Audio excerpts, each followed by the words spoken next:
Let's talk about the Kelvin-Planck statement for the second law. Okay, now before I define the statement, let's talk about efficiency of the heat engine a bit. So the efficiency of the heat engine is a ratio between the net work output upon the heat input. Okay, and this is equal to 1 minus Q2 by Q1.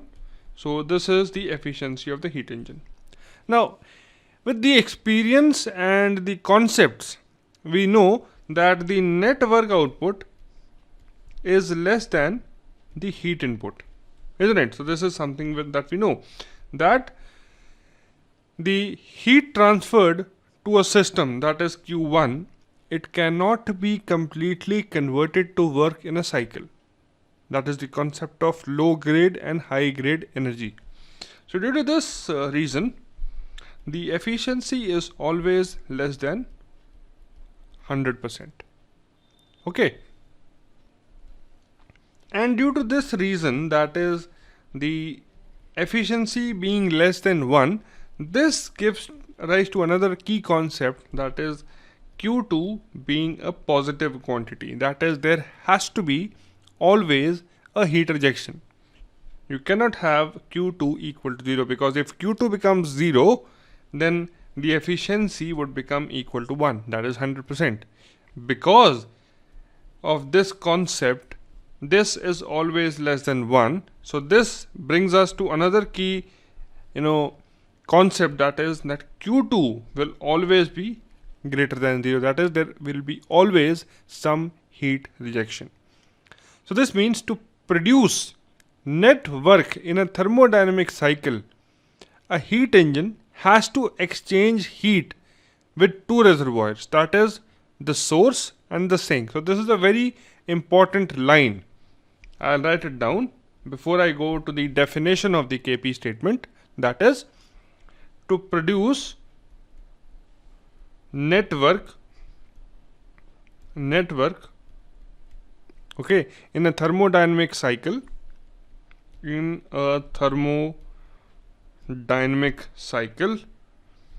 a heat engine has to exchange heat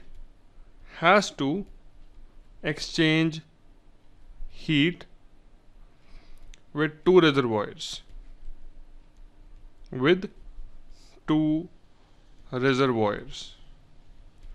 Okay, so this is a condition of the working of a heat engine. Okay, now let's go to the KP statement. The KP statement says that it is impossible for a heat engine to produce net work in a complete cycle if it exchanges heat only with bodies at a single fixed temperature. Okay, and we just concluded that to produce net work, the thermodynamic cycle, the exchange of heat should be between two reservoirs, that is a source and a sink. Okay. Now if you look at the first diagram on the screen, that is this diagram, in this diagram the heat rejection is 0. Now if the heat rejection is 0, this would make the efficiency equal to 1 or 100%. This means the heat engine will produce net work in a complete cycle by exchanging heat with only one reservoir, that is at T1. Now this violates the KP statement. Alright, so this kind of a heat engine with zero heat rejection, or you can say the heat engine which is producing net work by only getting heat from one temperature source, is not possible.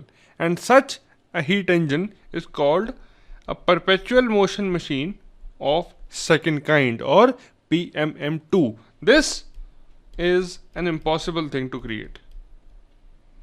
So PMM2 is impossible because it violates the KP statement of second law.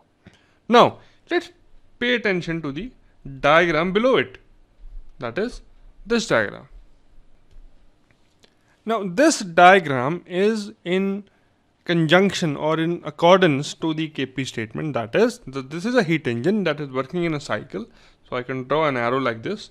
So it indicates that this heat engine is a cyclic heat engine. Okay, and it is exchanging heat with two thermal energy reservoirs that are TERs at T1 and T2, where T1 is higher than T2 and T1 is your source and T2 is your sink. Alright, and in doing so it produces some net work output which is equal to Q1 minus Q2.